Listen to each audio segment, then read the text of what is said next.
Yo, what it is, Willie Epting Jr., second segment, ShakeBack Sports Show, ShakeBack Media Group, Big Game Christian Sports Network, live, loud, and in color, man. Appreciate you guys out there on Facebook Live, as well as YouTube and Twitter. ShakeBack Media Group on Twitter and YouTube. Make sure you smash the subscribe button, hit that bell for new content. Thank you, P, for bringing that in, man. Big day. You are the man, the myth, and the legend. All right, just in case you guys missed it in the first segment, we gave honor to Dwayne Haskins, of course, who was killed via a tragic accident as he was hit by a dump truck. I did not get an opportunity to talk about that after it took place when the news first broke, but I wanted to make sure that I gave honor where honor was due. Just a tragic situation. A young man that had really appeared to be getting himself in order, and excuse me, as I said in the beginning, excuse me, y'all, I got this cold. Please forgive me. As I said in the beginning, you just can't even imagine what his wife may be going through. Also, we did talk about the draft that's coming up as well. Not really getting into the prospects as of yet. I'm just really just interested in the process and how it's going to look for all those families and their just everybody's been affiliated with those kids that they realize a dream that comes true. All right, we're going to get to the NFL free agency here in just a minute. Some notable players that are still left. Before we do that, like a good neighbor, Amber Knight of State Farm Insurance, she is there. That is who this second segment is being brought to you by. And she is there to provide simple, personalized, and caring service with the insurance and financial services the people of Ardmore, Oklahoma not only need, but they deserve. Contact Amber Knight today at 580-223-0391. Again, 580-223-0391. When you want the real deal, call Amber Knight today like a good neighbor. Amber Knight, she is there, and she will take care of you.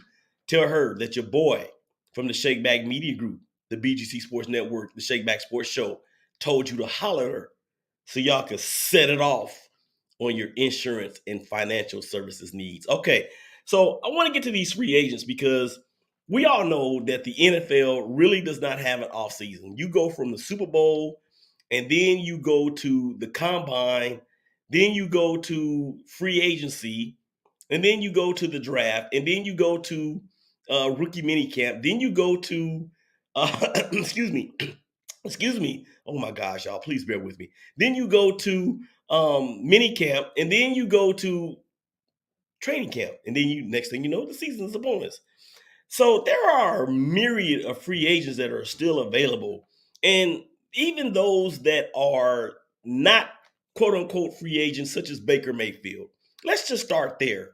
Because Baker Mayfield, as we know, was the number one overall pick in the 2016, 17 draft, 16 draft, I believe it was, or maybe 18. But anyway, he was the number one overall pick.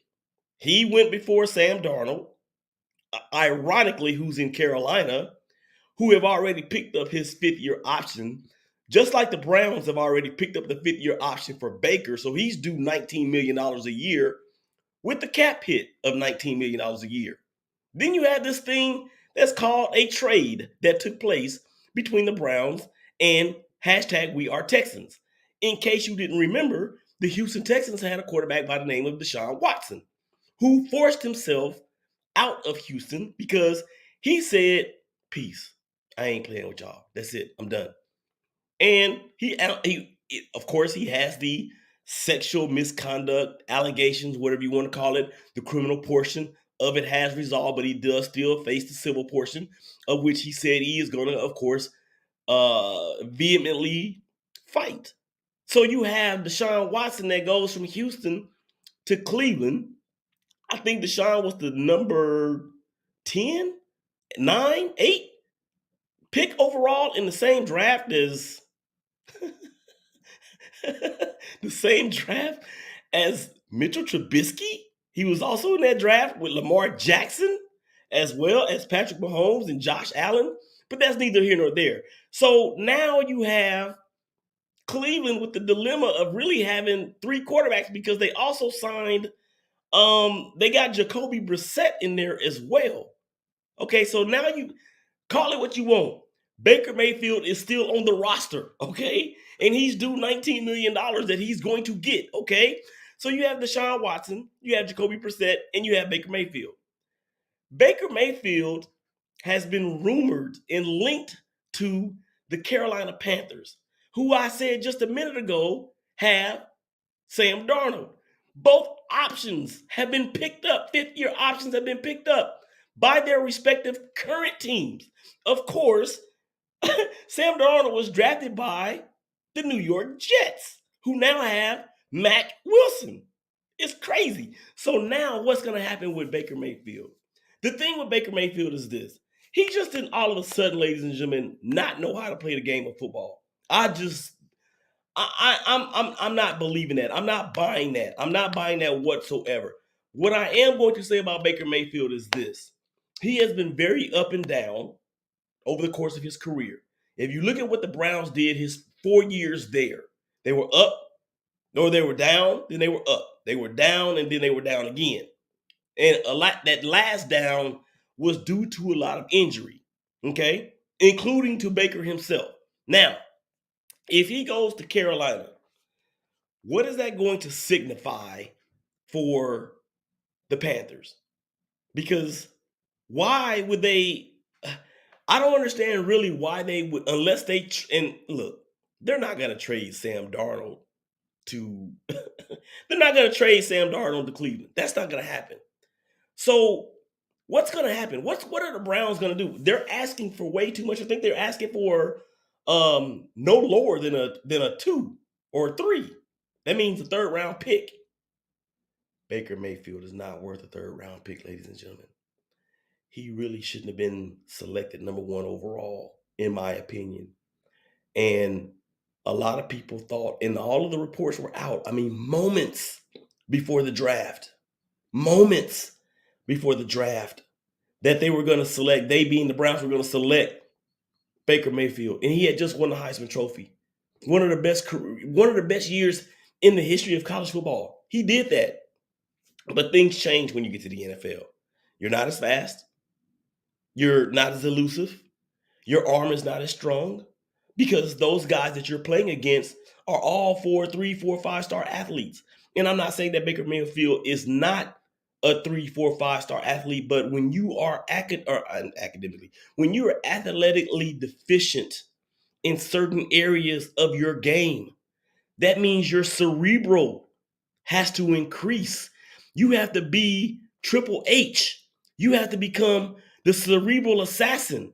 You have to have the mindset of a Tom Brady or Peyton Manning, even though your arm may not be as strong, even though you may not be as physically gifted as those guys are and were.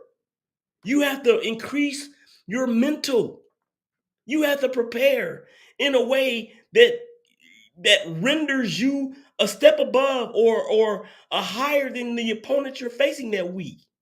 And you know who the opponent that you're facing that week is? Yourself. So I can't see it.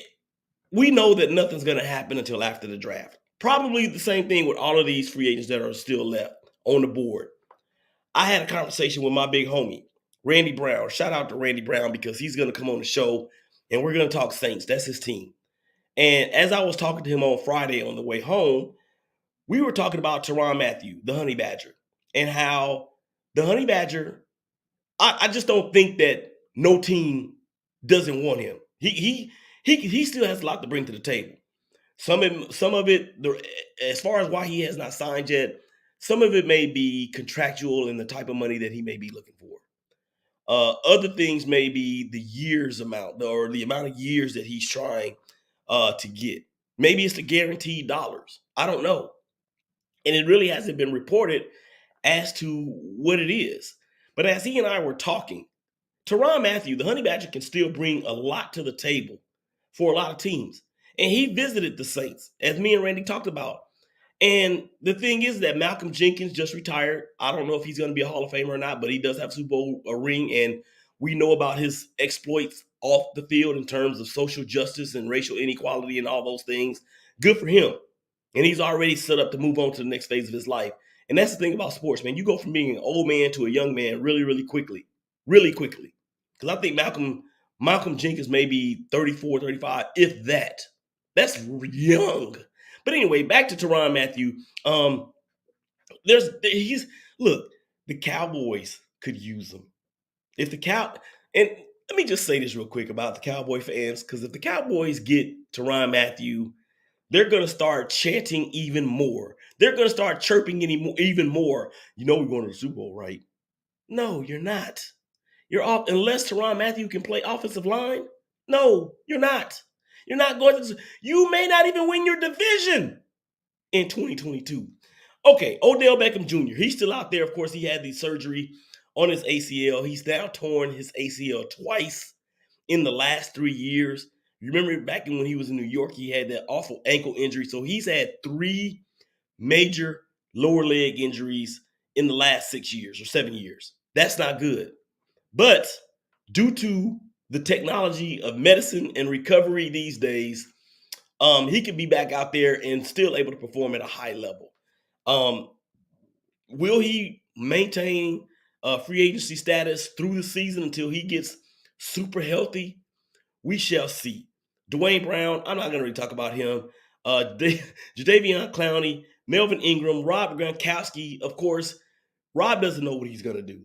But he's already said, he's been told us that if he's not catching passes from Tom Brady, then he ain't playing football. So he's either going to play for the Buccaneers or he's going to retire. Jerry Hughes, Akeem Hicks. Again, these are some young dudes, man, that can get pressure on the quarterback as well as plug the middle for running game or for running attacks from the opposition. 32 for Akeem Hicks, 34 for Jerry Hughes, and of course Jerry Hughes, he was a standout at TCU back in the day, and if the Raiders didn't have Chandler Jones on one side and Max Crosby on the other, I would be pulling for him. Will Fuller, wide receiver, drafted out of Notre Dame by the Texans, I believe.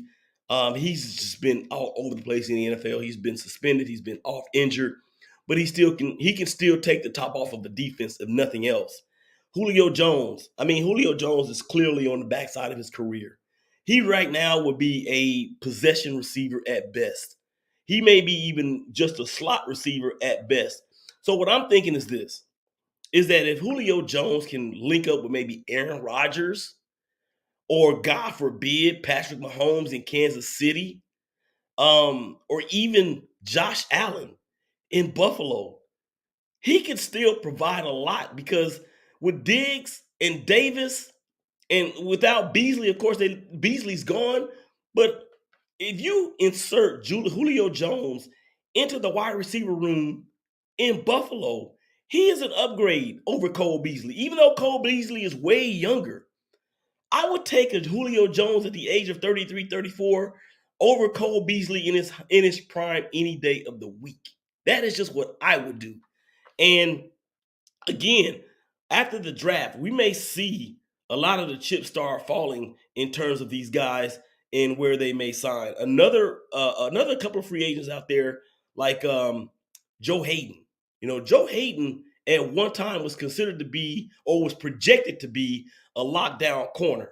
I don't know how much he has in the tank, but he can still provide a quality performance for a defense, maybe in the slot at this particular juncture of his career. He's 33 years old, so you have to understand that he's probably on the downside. Dante Hightower, linebacker from the New England Patriots. Remember, he took a year off. He took 2021 off, 2020 off because of COVID. So he was refreshed coming in last year, one of the smartest players in the NFL, not just linebackers, but players, period. Ran that complicated defense of Bill Belichick with the Patriots. So, he's going to be able to provide some sort of quality performance and a leadership element to a team that desperately needs it. I would love to see him with the Raiders, but that's neither here nor there. All right, so that's gonna wrap it up, man, for the NFL free agents. Listen, I want to talk a little bit about something, man, that I actually have not talked about in a while. Now, I don't know if you guys out there have seen this particular news piece about the baddest man on the planet at one point, Mike Tyson, and him being on an airplane. And, well, he just kind of got into it with this passenger after he took a selfie with this cat. So that brings up this point to me, or this brings up one of my favorite parts of the show that I'm bringing back.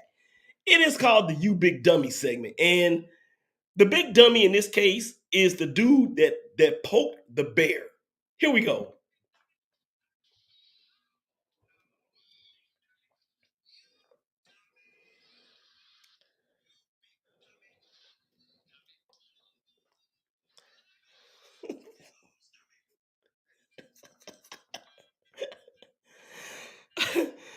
Yeah. Rest in peace, Red Fox and Desmond Wilson. Listen, if TMZ gets a hold of a story, you know it's real. No matter how you feel about TMZ or not, you know it's going to be real. So Mike Tyson was boarding a plane from San Francisco to Florida when a patron on the flight was telling Mike Tyson basically all kind of stuff, challenging him, egging him on. So when Mike asked the dude to chill, the dude kept going on and on and on. And then, of course, after that, Mike Tyson just breaks out like he was fighting Riddick Bowe or Evander Holyfield or somebody.